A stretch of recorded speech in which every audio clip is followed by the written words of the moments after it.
भोजन करोगे? पुरानी लकीर। अरे महाराज, ये तो मुझसे ही भोजन करेंगे कि यही बनाया गया है भोजन करने के लिए। तो मैंने कहा ऐसा ही है, ये सृष्टि का सनातन क्रम है। सत्य होता ही वो है। ध्यान देना, सत्य की परिभाषा क्या? कि जो नित्य नवीन है, नित्य पुरातन है, जो कभी बासी न पड़े। अरे भाई, ये समझ के हमें गर्व करना चाहिए कि हमारे जो शास्त्र हैं वो हजारों वर्षों से आज तक बासी नहीं पड़े। आज तक कोई माई का लाल नहीं कह सका कि उपनिषदों में ये गड़बड़ है, ये गड़बड़ है, वो गड़बड़, कुछ नहीं कह सका कोई।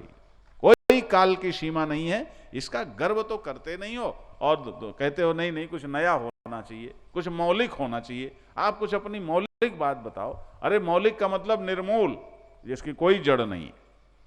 ध्यान देना। इसलिए नारायण भगवान कहते हैं कि देखो, ये जो विद्वान हैं वो भी कर्म की पद्धति तो वैसी ही होगी, वो भी उसी की तरह कर्म करे, खूबसूरती से कर्म करे और उसकी बुद्धि को भी कर्म में लगा करके उससे भी समाचरण अच्छी तरह से कर्म करवावे। प्रकृति क्रियमाणानि गुणैः कर्माणि सर्वशः अहंकार विमूढ़ात्मा कर्ता हम इति मन्यते। कि देखो, जो अपने को कर्ता मान लेता है वो कैसे मान लेता है और वास्तव में क्या है ना? अब इस बात को जरा भाई समझना पड़ेगा, ये थोड़ी दार्शनिक बात है। कर्माणि सर्वशः प्रकृतेः गुणैः क्रियमाणानि। ये जो नारायण कर्म है, ये प्रकृति के गुणों के द्वारा संचालित होते हैं, किए जाते हैं। अहंकार विमूढ़ात्मा अहम कर्ता इति मन्यते। ये जो अहंकार से विमूढ़ व्यक्ति है वो अपने आप को कर्ता मान लेता है, मैंने किया। अब जरा इसको समझना पड़ेगा कि ये प्रकृति क्या है और प्रकृति के गुण क्या हैं, है ना? देखो, हमारे यहाँ दर्शन शास्त्र में वैसे तो 6 दर्शन हैं, वैसे तो कई हैं, लेकिन मुख्य रूप से 6 दर्शन है। न्याय, वैशेषिक, सांख्य, योग, मीमांसा और वेदांत। तो इनमें वास्तव में देखा जाए तो इनमें समन्वय है ना? ये न्याय शास्त्र जो है ये प्रमाण की बात करता है और जो वैशेषिक शास्त्र, वैशेषिक न्याय दर्शन प्रमाण की बात करता है, वैशेषिक दर्शन प्रमेय की बात करता है, पदार्थ शास्त्र है। और सांख्य में तत्व का निरूपण है, योग में साधना पूर्वक उसकी प्राप्ति का क्रम है, मीमांसा में अंतःकरण की शुद्धि के लिए क्रिया कर्म विधान है और उत्तर मीमांसा में या वेदांत में नारायण पूर्ण सत्य का, पूर्ण तत्व का स्पष्ट निरूपण है। तो इसमें से जो ये सांख्य दर्शन है ये प्रकृति पुरुष का विवेक करता है ना? और सभी दर्शनों ने, वेदांत भी नारायण प्रकृति की तो बात करनी पड़ेगी, उसकी बात कैसे नहीं करेंगे? तो कमोबेश सांख्य हमारे यहाँ स्वीकृत है, कुछ फर्क है ना? और एक तो सांख्य में प्रकृति अलग है, पुरुष अलग है।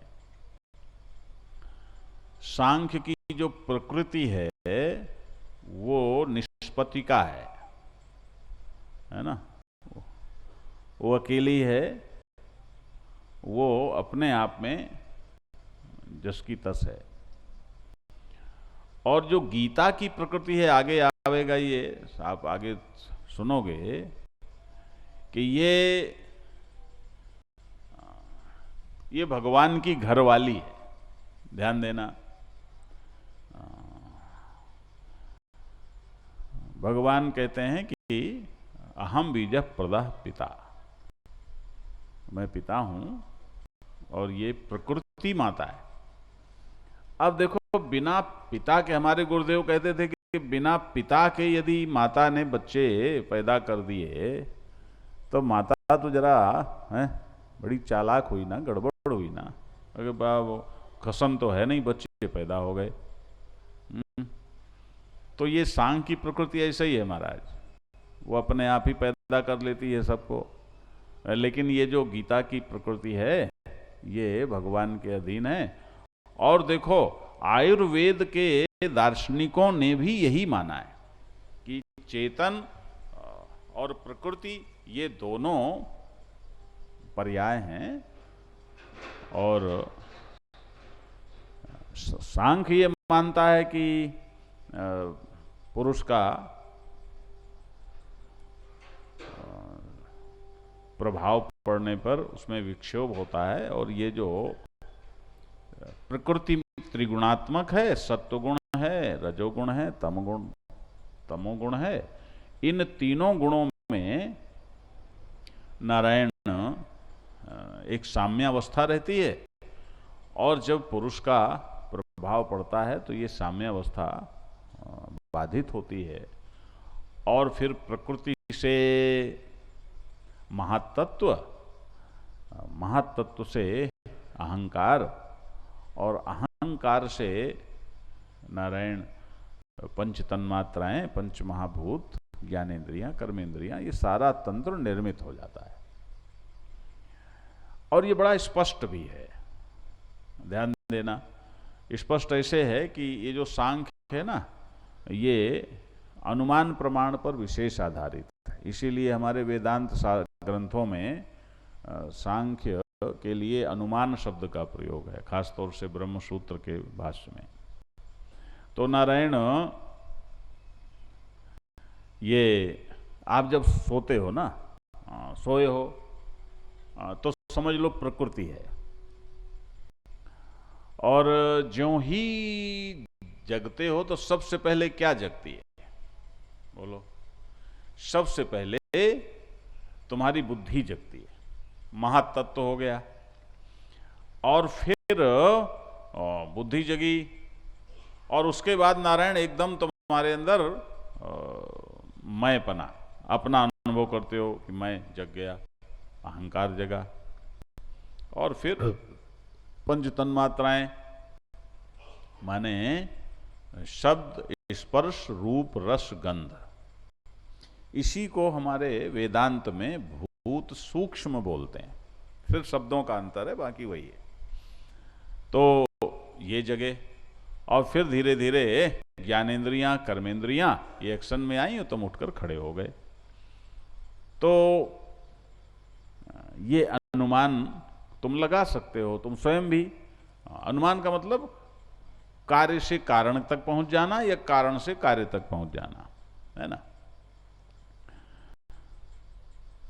तो अब यहां पर आप देखो कि ये जो तुम जगे और फिर सारा खेल चल पड़ा, तो ये त्रिगुणात्मक प्रकृति का ही हुआ ना, कि तुमने जो भी किया तो सारा जो तुम्हारा तंत्र ये काम करता है, ये प्रकृति का ही तंत्र है।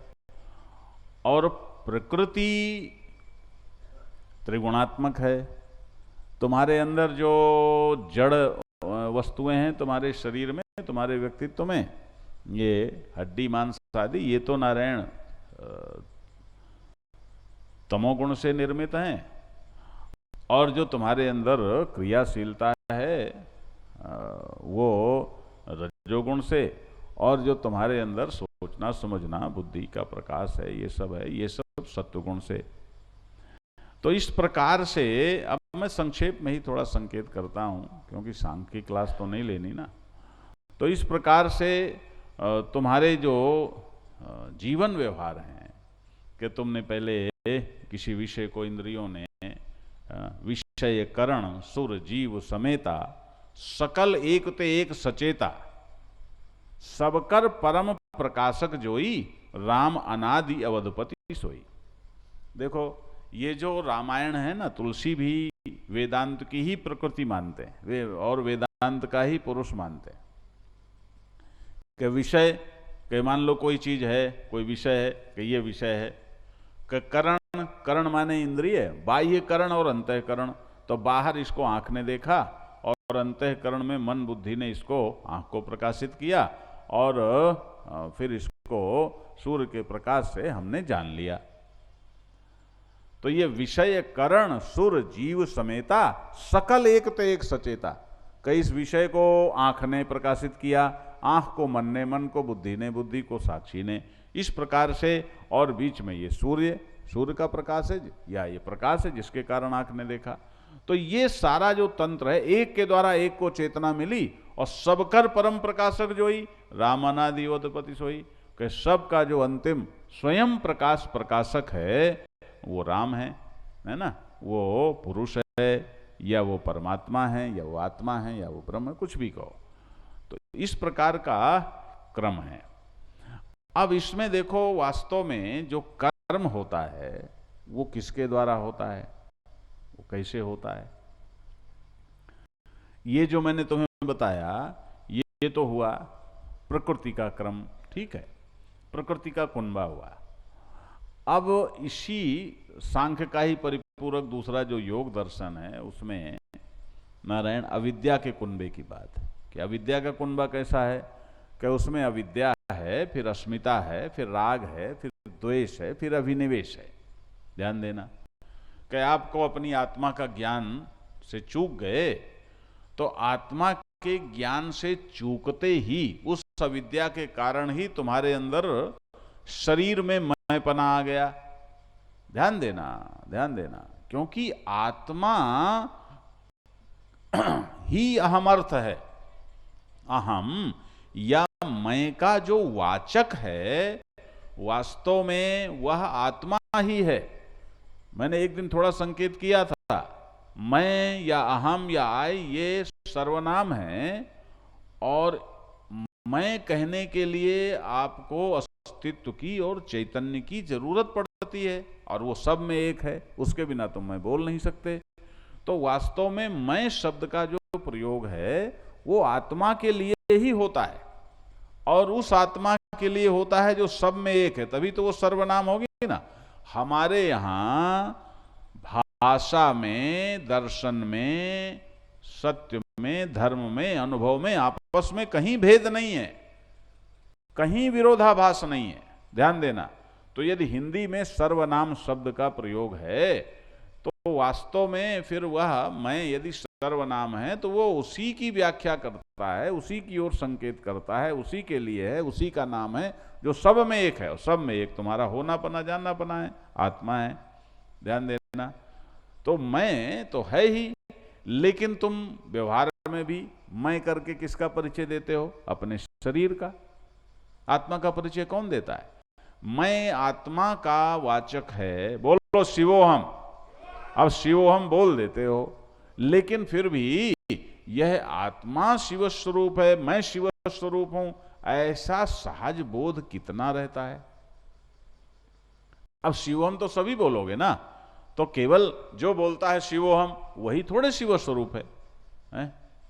एक दिन एक ने हमें सुबह सुबह फोन किया और कहा शिवोहम। तो मैंने कहा अच्छा अच्छा अच्छा, बहुत अच्छा, आपने बहुत अच्छा बताया कि आप शिव स्वरूप हैं, बहुत अच्छी बात है। तो ये हंसी की बात हुई, लेकिन शिवोहम तो सभी कहेंगे, सबका आत्मा शिव स्वरूप है, परंतु आप जो परिचय देते हो अपना, वो किसका देते हो? मैं से। मैं से आप भी अपना परिचय शरीरगत ही समझते हो और मैं से दूसरे को भी अपने शरीर का, अपनी पर्सनैलिटी का ही परिचय देते हो। ध्यान देना, जो तुम्हारी अलग है दूसरे की अलग है, तो ये सर्वनाम तो हुआ नहीं। आपका शरीर, आपका व्यक्तित्व, तो ये तो संज्ञा है ना, संज्ञा है। आपका नाम अलग है, दूसरे का नाम अलग है, ये तो संज्ञा है। ध्यान देना, आपका व्यक्तित्व अलग है, दूसरे का अलग है, ये तो प्रॉपर नाउन है, ये तो नाउन है, ये संज्ञा है। लेकिन आप मैं से परिचय अपने शरीर का देते हो। तो ये जो अविद्या हुई, अपनी आत्मा को न जानने की अविद्या, ये नासमझी हुई, इस नासमझी के बाद इस शरीर में अस्मि भाव आ गया, मैं ये हूं।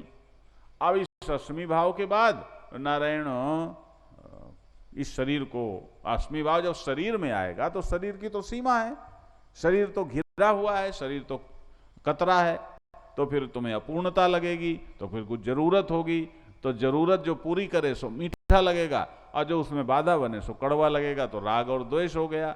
फिर इस राग द्वेष और इस देहाभिमान, इस सब से मिलकर धीरे धीरे इस शरीर में अभिनिवेश हो गया, तो मृत्यु का भय आ गया। ये है अविद्या का कुंभा, ध्यान देना। तो प्रकृति का जो कुंभा है तुम्हारे अंदर, प्रकृति, महत्त्व, अहंकार, और फिर ये पंचतन मात्राएं, पंच महाभूत, ज्ञानेन्द्रियां, कर्मेंद्रियां, प्राण आदि, ये जो सारा तुम्हारा अंदर ये प्रकृति का कुंभा है जो त्रिगुणात्मक है ना, उसमें आपस में सारी जो क्रियाएं हैं वो चिदाभास पूर्वक उससे होती रहती हैं, उसके द्वारा। अब ये जो दूसरा अविद्या का कुंभा है, नासमझी के कारण तुम्हारा जो असंग आत्मा है, तुम्हारी जो चेतना असंग है, जो वास्तव में केवल तुम्हारे इस प्रकृति तंत्र को, त्रिगुण तंत्र को प्रकाशित करती है बस, और तो कुछ करती नहीं।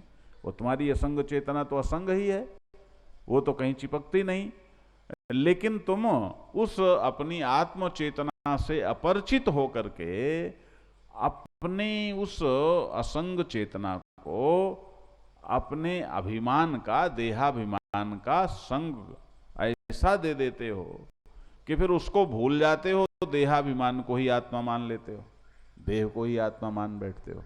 यह है अहंकार विमूढ़ आत्मा होना, कि तुम्हारा जो अहम है, तुम्हारा जो अहम तत्व है, तुम्हारा जो आत्म तत्व है, वो तुम्हारे देहाभिमान के अहम में मूढ़ हो गया, अटक गया, फंस गया, और उससे एकात्मसा होकर और उसी जो ये करता है उसको अपना कर्म किया हुआ मानने लग गया।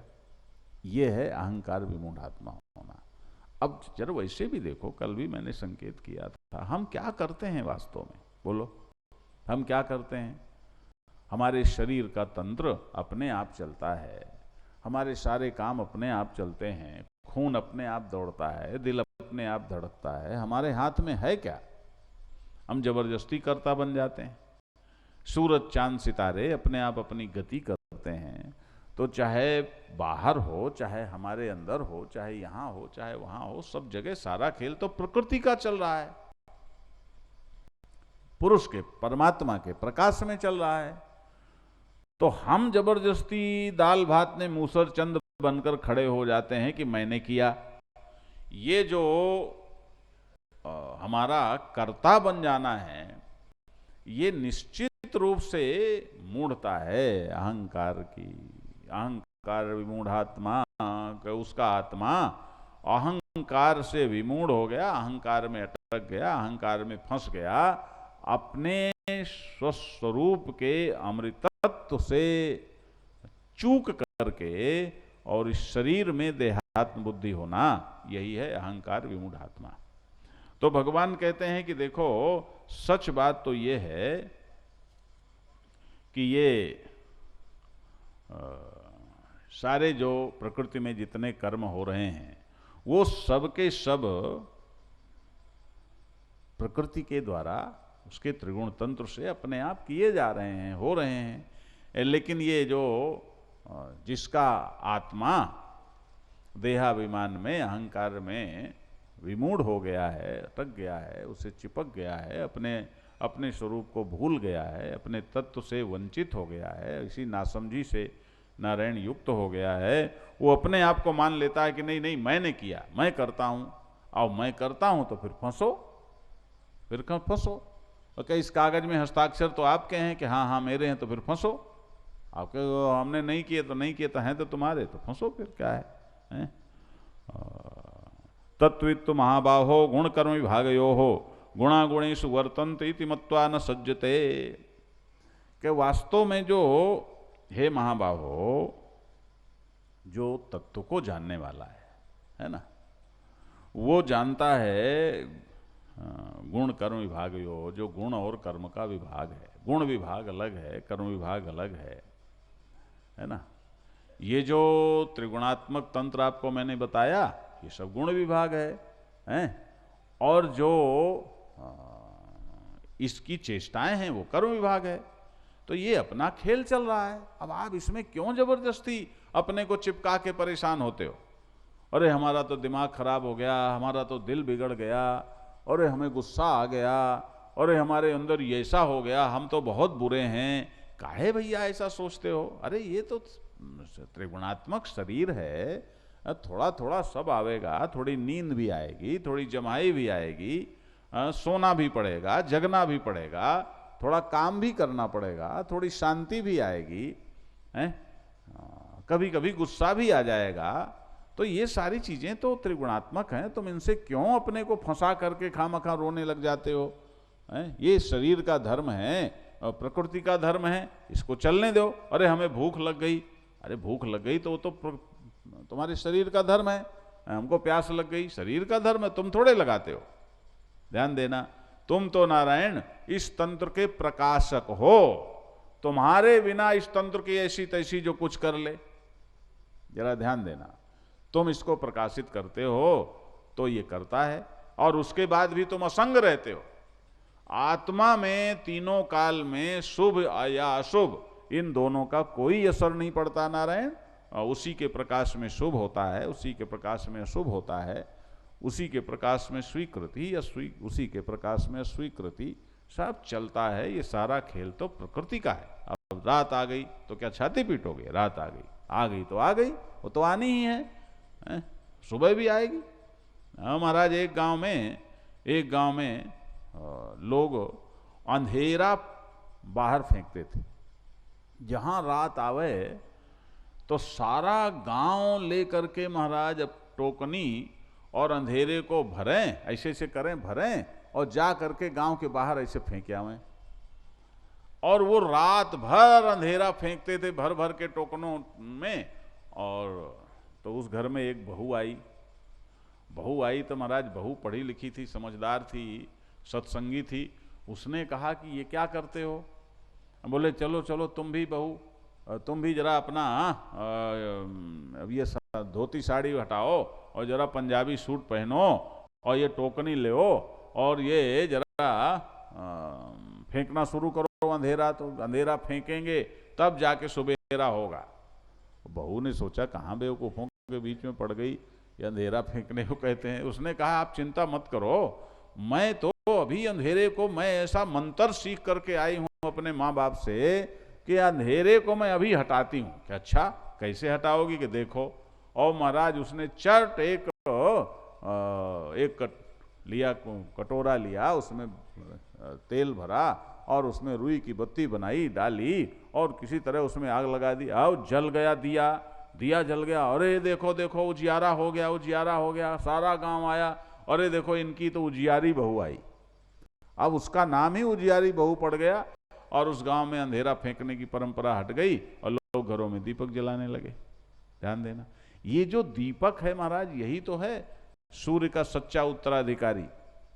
तो इसी तरह से तुम्हारा जो विवेक है वो आत्मा का उत्तराधिकारी है। तुम जरा विवेक करो कि ये गुण विभाग, कर्म विभाग, इनका खेल है सारा तुम्हारे जो जीवन में चल रहा है, तुम्हारे व्यक्तिगत जीवन में, सामाजिक जीवन में जो शरीर के सब खेल कर्म हो रहे हैं वो इनका खेल है। तुम जबरदस्ती क्यों अपने आप को उससे चिपका करके दुखी होते हो? प्रसन्न रहो। अरे हो गया आ गया, ये समझ लो पक्का। पॉजिटिव क्या है? पॉजिटिव ये है कि सकारात्मकता अधिक सहज है, अच्छाइयाँ अधिक सहज हैं, शुभ अधिक सहज है, ईमानदारी अधिक सहज है, पैदाइशी ईश्वर की ओर से जो कुछ तुम्हें मिला है वो सब अधिक सहज है, अधिक अच्छा है, वो अच्छा ही होता है। यहाँ कुछ क्रिया प्रतिक्रिया के क्रम में कुछ बुराइयां भी संस्कारों में आ जाएं तो उससे ये न मान लो कि तुम बुरे हो गए, क्योंकि बुराई तुम्हारा सच है ही नहीं। तुम थोड़ा सा अपने अंदर झांको, ज्यों ही तुम्हारी आत्मा का दर्शन तुम्हें मिलेगा तो अपने आप ऐसा उजाला हो जाएगा महाराज कि ये तमिश्रा एकदम से हमेशा हमेशा के लिए विदा हो जाएगी। बोलो वृंदावन बिहारी लाल की जय। इसलिए भगवान कहते हैं कि ये जो इस गुण और कर्म के विभाग को जान जाता है, उसके तत्व को जान जाता है, वो फिर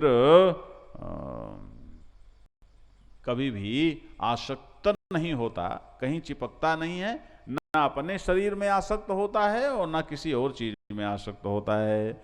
प्रकृतेर गुण सम्मूढ़ा सज्जन्ते गुण कर्मसु तान कथन विदो मंदान कथन विन्न विचालयेत। भगवान कहते हैं कि ये जो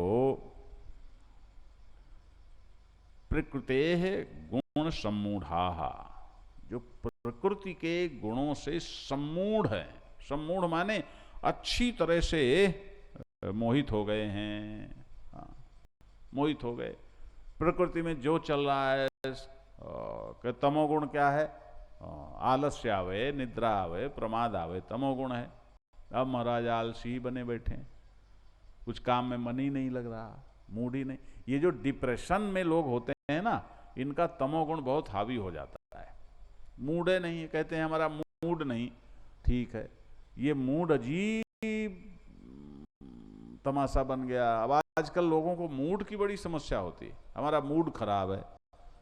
यद्यपि ये मुद से बना होगा मूड, मुदिता नहीं